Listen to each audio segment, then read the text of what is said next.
Emily caught sight of it, while we were at a restaurant bar, hashing out travel plans with another woman. Oh, I could see the realization dawning on her face. Yet even when confronted with evidence of his infidelity, my husband Donald refused to drop his defiant demeanor. In an instant, the foundation we'd meticulously built over 15 years crumbled. In this modern era, I found myself relegated to the role of a full-time homemaker, residing with his parents just as we had done year after year. Sacrificing the job I cherished at a publishing company where I once found fulfillment, I now spent my days shuttling between hospital visits with my parents and orchestrating meals to fit everyone's schedules.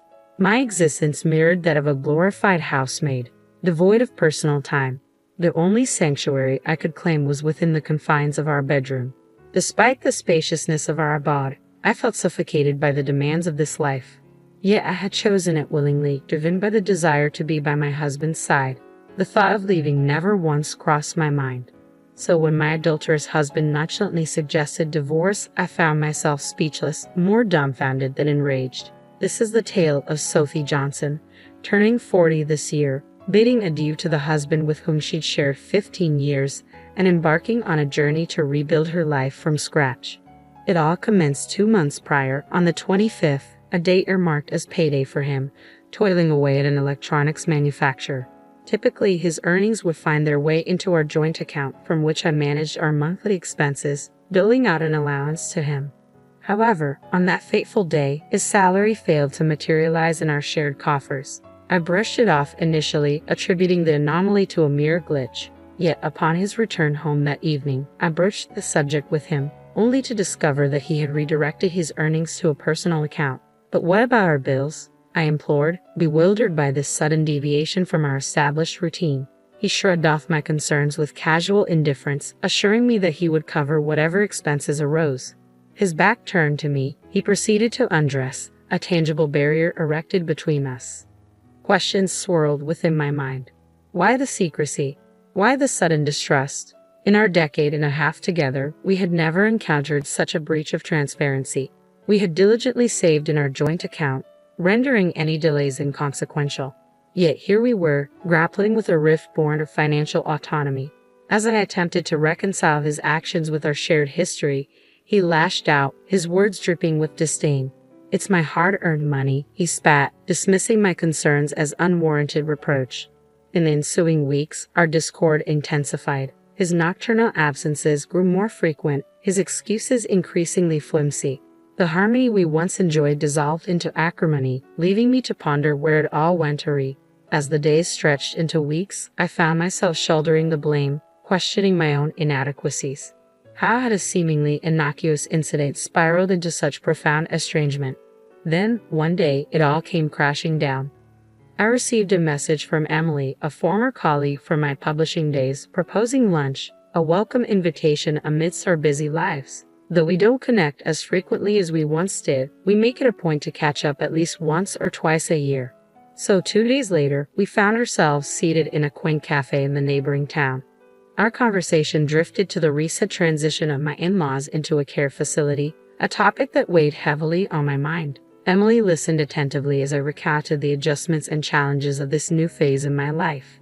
"It must be a relief for you," she remarked, sensing the burden I had been carrying. Indeed, amidst the responsibilities of tending to my parents-in-law's needs, there was a semblance of ease in my daily routine. For the first time since my single days, I savored the luxury of setting aside time for a casual meeting with a friend. As we exchanged updates on our lives, Emily couldn't help but express admiration for my dedication as a daughter-in-law. "Is Donald still hands-off?" she inquired, prompting a sigh from me. "Yes, he hasn't changed much," I admitted, resigned to his perpetual disengagement. Our conversation meandered to our respective husbands' attitudes and contributions, or lack thereof. While Emily's spouse demonstrated unwavering support and assistance, mine remained indifferent to household responsibilities. Reflecting on the disparity in our incomes, I confessed to Emily the constraints that tethered me to my domestic role, despite my yearning to pursue my career aspirations. Her empathy served as a balm to my frustrations, validating the challenges I grappled with daily. As we indulged in a warm vegetable salad, Emily's probing gaze prompted a moment of introspection. "How are things with him?" she inquired. sensing the unspoken turmoil lurking beneath my facade. I hesitated, grappling with the desire to shield my husband from further scrutiny. With a forced smile, I glossed over the recent discord, unwilling to cast him in a negative light. Midway through serving the salad, Emily paused, her expression a mix of concern and understanding. "I'm sorry," she murmured softly, sensing the weight of my unspoken words. Sophie's words hung in the air, heavy with unspoken apprehension. She seemed to possess a knowledge I wasn't yet privy to, leaving me flustered and at a loss for words. With a solemn expression, she recounted an encounter from a few days prior. An innocent visit to a dining bar near her office had unraveled into a startling revelation. As she made her way to the restroom, she crossed paths with a figure I recognized all too well, my husband. His casual demeanor raised suspicions, prompting Sophie to discreetly observe his interactions. What she witnessed shattered the facade of our marriage, a clandestine rendezvous with a woman who bore no resemblance to me. The intimacy of their exchange, their bodies leaning in close, served as irrefutable evidence of his betrayal. I couldn't reconcile this standing portrait with the man I thought I knew. Despite our recent discord, infidelity seemed inconceivable. Yet Sophie's account painted a damning picture, one I couldn't ignore. Attempting to cling to denial, I prayed for a logical explanation, perhaps a misunderstanding, a misinterpretation of innocent intentions. But as I returned home, the absence of his favorite garments served as a haunting confirmation of Sophie's suspicions. His once beloved shirts, meticulously cared for and prominently displayed, were conspicuously absent, leaving behind a void I couldn't ignore. With a heavy heart, I confronted him, grasping at straws in a desperate bid for reassurance. His response was measured, his gaze fixed on the flickering screen before him, betraying no hint of guilt or remorse. As I stood before him, grappling with the harsh reality of his deceit, an email notification pierced the silence. It was from Sophie, a cruel confirmation of her findings. A reservation at a Malibu hotel, complete with a lavish dinner, a stark testament to his infidelity. In that moment, the ground shifted beneath me, the world I knew crumbling into shards of betrayal and shattered trust. Despite the lingering embers of hope, I couldn't deny the truth staring me in the face. My husband's deception, once concealed in the shadows, now lay bare before me, a painful truth I could no longer ignore. As I placed his drink on the table, I posed the question that had been gnawing at me, hoping for some semblance of reassurance. His response, though seemingly innocuous, carried a weight of unease. For the past month, since that fateful payday, his demeanor had grown increasingly distant. Yet now, as I inquired about his missing shirt, he met my gaze head-on, an unusual display of engagement amidst his recent aloofness. My search for the elusive garment yielded no results, leaving me no closer to deciphering his enigmatic response. His nonchalant dismissal only fueled my suspicions, igniting a familiar sense of unease that simmered beneath the surface. "Off for a long weekend, aren't you?" I ventured, unable to shake the nagging doubt that plagued my thoughts. His vague response only deepened my skepticism, casting doubt on the veracity of his words. As memories of Emily's ominous warning resurfaced, the pieces of the troubling puzzle began to coalesce. The mention of Malibu, the allure of a prime-grade steak, all too familiar now, like the echoes of a foretold prophecy. Before I could censor myself, the words spilled from my lips, a culmination of mounting frustration and betrayal. His reaction, a fleeting glimpse of the man I once knew, dissolved into a mask of wariness and resentment. In the ensuing silence, punctuated only by the hum of the computer, I found myself engulfed in a maelstrom of emotions. His accusatory gaze bore into me, a reflection of the simmering tension that lingered between us. Rummaging through a room in a desperate bid for answers, I grappled with the painful realization that some truths were too painful to confront. Despite my efforts, the evidence remained elusive, flipping through my fingers like grains of sand. As his words hung heavy in the air, I couldn't help but wonder, what else lay hidden, leaving me grappling with the stark reality unfolding before me. In moments like these, I expected him to stumble over his words, to offer feeble excuses in a futile attempt to salvage what remained of our fractured trust. But instead, his response was callous, his demeanor unyielding as he met my disbelief with defiant silence. "What's the point?" he retorted, his words laced with contempt, leaving me reeling in disbelief. As he hurled accusations my way, I felt the weight of his words like a physical blow, my head throbbing with the strain of it all. And then, with chilling indifference, he uttered those damning words. "I'm okay with getting a divorce." In an instant, the facade of our marriage crumbled, leaving behind a bitter taste of betrayal.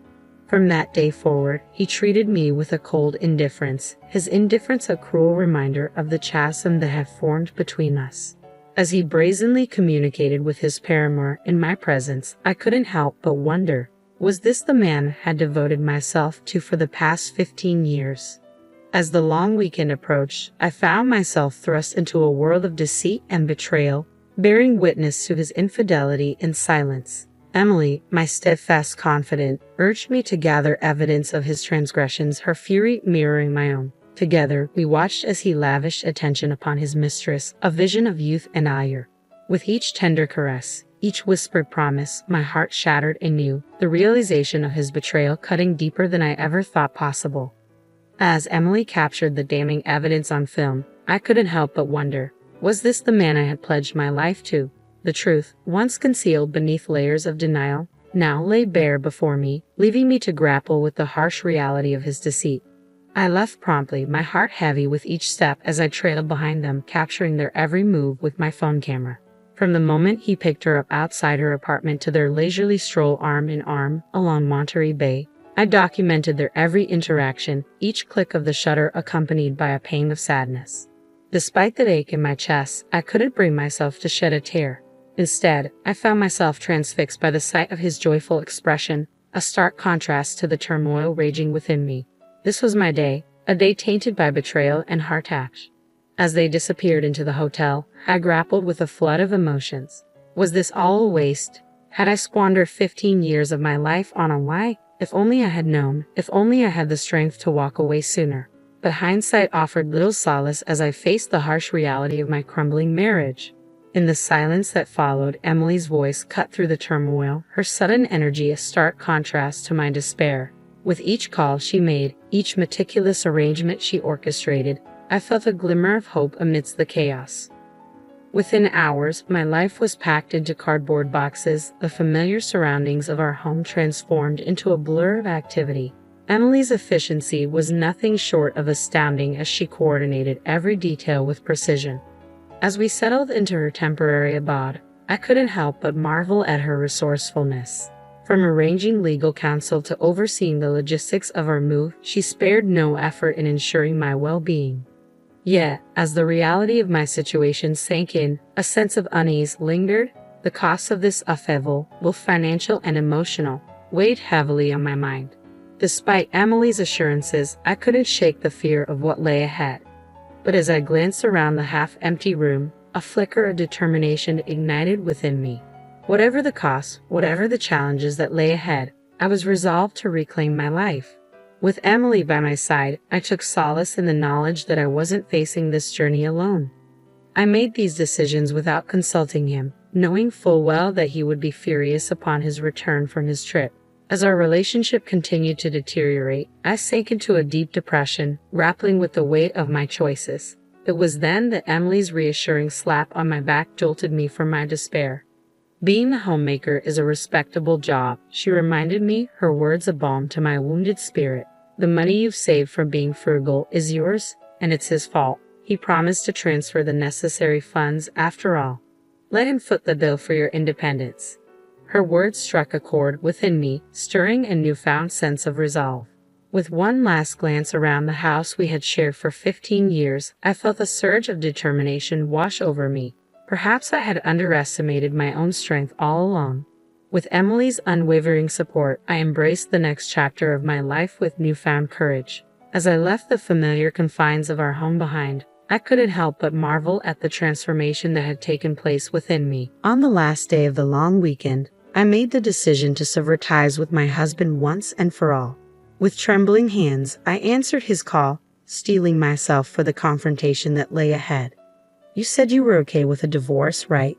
I stated firmly, refusing to back down in the face of his protests. "Well, I'm divorcing you, and I expect you to cover the costs of my living expenses." His angry retort only fueled my determination as I hung up the phone, cutting off his attempts at reconciliation. It was a moment of liberation, a final act of defiance against years of subjugation. In the months that followed, I navigated the complexities of divorce with Emily's guidance, securing alimony and living expenses to support my newfound independence. Despite the uncertainty that lay ahead, I found solace in the knowledge that I was finally free. With Emily's encouragement, I embraced a new career as a writer, drawing upon my years of experience as a homemaker to share my insights with others. It was a fresh start, a chance to reclaim my identity and forge a path of my own. Yet amidst the flurry of new beginnings, a surprising phone call from my mother-in-law offered an unexpected sense of closure. Her words of gratitude and acceptance reaffirmed my belief that those 15 years were not wasted, that every hardship had led me to this moment of liberation. As I wiped away tears of gratitude, I embraced the newfound sense of peace that washed over me. It was a testament to the resilience of the human spirit, a reminder that even in the darkest of times, there is always hope for a brighter tomorrow.